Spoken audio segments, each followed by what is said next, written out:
तो आप भगवान विष्णु और माता लक्ष्मी पर आस्था रखते हो तो इस वीडियो को ज़्यादा से ज़्यादा सब्सक्राइब कीजिए, शेयर कीजिए। भगवान विष्णु और माता लक्ष्मी की कहानी सुनाने जा रहे हैं आपको। एक बार की बात है, भगवान विष्णु शेषनाग पर बैठे बैठे बोर हो गए थे और उन्होंने धरती पर घूमने का विचार मन में किया। वैसे भी कई साल बीत गए थे धरती पर आए और वह अपनी यात्रा की तैयारी में लग गए। स्वामी को तैयार होता देख लक्ष्मी माँ ने पूछा, आज सुबह सुबह कहाँ जाने की तैयारी हो रही है? विष्णु जी ने कहा, हे लक्ष्मी, मैं धरती लोक पर घूमने जा रहा हूँ। तुम कुछ सोचकर लक्ष्मी माँ ने कहा, क्या मैं भी आपके साथ चल सकती हूँ? भगवान विष्णु ने दो पल सोचकर फिर कहा, एक शर्त पर मैं तुम्हें साथ लेकर चलूँगा। बस तुम्हें उत्तर दिशा की ओर देखना मना रहेगा।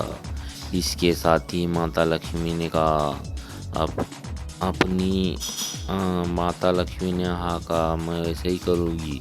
और सुबह सुबह माँ लक्ष्मी और भगवान विष्णु धरती पर पहुँच गए। अभी सूर्य देवता निकल ही रहे थे। रात साथ होकर हटी थी। चारों ओर हरियाली हरियाली थी। उस समय चारों ओर बहुत शांति थी और धरती बहुत सुंदर दिख रही थी। और माँ लक्ष्मी मंत्रमुग्ध होकर धरती को देख रही थी और भूल गई कि पति को क्या वचन देकर आई है। और चारों ओर देखती हुई कब उत्तर दिशा की ओर देखने लगी, पता ही नहीं चला। उत्तर दिशा में माँ लक्ष्मी को बहुत सुंदर बगीचा नजर आया और उस तरफ से भीनी भीनी खुशबू आ रही थी और बहुत सुंदर सुंदर फूल थे।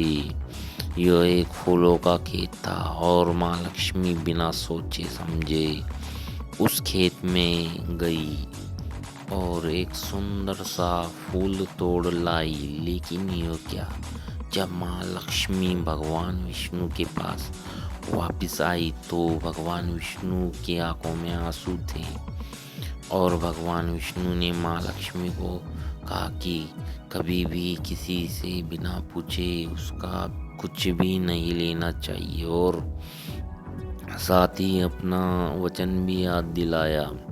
माँ लक्ष्मी को अपनी भूल का पता चला तो उन्होंने भगवान विष्णु से इस भूल की माफ़ी मांगी। तो भगवान विष्णु ने कहा कि जो तुमने जो भूल की है उस की सज़ा तुम्हें ज़रूर मिलेगी। जिस माली के खेत से तुमने बिना पूछे फूल तोड़ा है, यह एक प्रकार की चोरी है। इसलिए अब तुम 3 साल तक माली के घर नौकर बनकर रहोगी।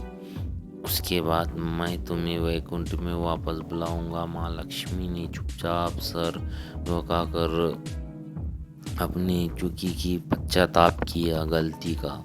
और माँ लक्ष्मी एक गरीब औरत का रूप धारण करके उस खेत के मालिक के घर गई। घर क्या, एक झोपड़ी था और मालिक का नाम माधव था। माधव की बीवी, 2 बेटे और 3 बेटियां थी। सभी उस छोटे से खेत में काम करके किसी तरह से गुजारा करते थे। माँ लक्ष्मी जब एक साधारण और गरीब औरत बनकर जब माधव की झोपड़ी पर गई तो माधव ने पूछा, बहन तुम कौन हो और इस समय तुम्हें क्या चाहिए? तब लक्ष्मी माँ ने कहा, मैं एक गरीब औरत हूँ, मेरी देखभाल करने के वाला कोई नहीं। मैंने कई दिनों से खाना भी नहीं खाया। कोई भी काम दे दो, साथ में मैं तुम्हारे घर का काम भी कर दिया करूँगी। बस तुम मुझे अपने घर में एक कोने में आसरा दे दो। माधव बहुत ही अच्छे दिल का मालिक था। उसे दया आ गई, लेकिन उसने कहा, बहन मैं तो बहुत गरीब हूँ, मेरी कमाई से मेरे घर का खर्च मुश्किल से चलता है। लेकिन अगर मेरी 3 की जगह 4 बेटियाँ होती तो भी मैं गुजारा करना था। अगर तुम मेरी बेटी बनकर जैसा रूखा सूखा खाते हैं, तुम भी वही खाऊंगी तो रह सकती हो। माधव ने लक्ष्मी को झोपड़ी में शरण दे दी। माँ लक्ष्मी 3 साल उस माधव के घर पर नौकरानी बनकर रही। जिस दिन माँ लक्ष्मी माधव के घर आई थी, उससे दूसरे दिन ही माधव को इतनी आमदनी हुई। फूलों से को एक गाय खरीद ली। फिर धीरे धीरे माधव ने काफ़ी ज़मीन खरीद ली और सब ने अच्छे अच्छे कपड़े भी बना लिए और फिर एक बड़ा पक्का घर भी बना लिया। बेटियों और बीवी ने गहने भी बना लिए और अब मकान भी बहुत बड़ा बना बना लिया था। माधव हमेशा सोचता था कि मुझे यह सब इस महिला के आने के बाद मिला है। इस बेटी के रूप में मेरी किस्मत आ गई है मेरी। और अब 2-5 साल बीत गए थे, लेकिन माँ लक्ष्मी अब भी घर में और खेत में काम करती थी। एक दिन माधव जब अपने खेतों से काम खत्म करके आया तो उसने अपने घर के सामने द्वार पर एक देवी स्वरूप गहनों से लदी औरत को देखा। ध्यान से देखकर पहचान गया, अरे यह तो मेरी मुँह बोली चौथी बेटी यानी वही औरत है। और पहचान गया कि यह तो माँ लक्ष्मी है। अब तक माधव का पूरा परिवार आ गया था और सब हैरान होकर माँ लक्ष्मी को देखते रहे थे। माधव बोला, है हमें माफ़ कर, हमने तेरे से अनजाने में बहुत काम करवाया। माँ, कैसा अपराध हो गया, हम सबको माफ़ कर दो।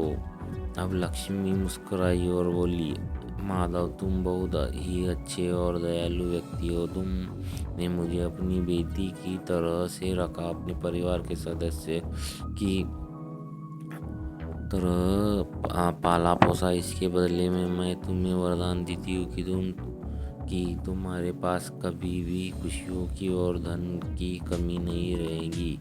तुम्हें सारे सुख मिलेंगे जिसके तुम हकदार हो।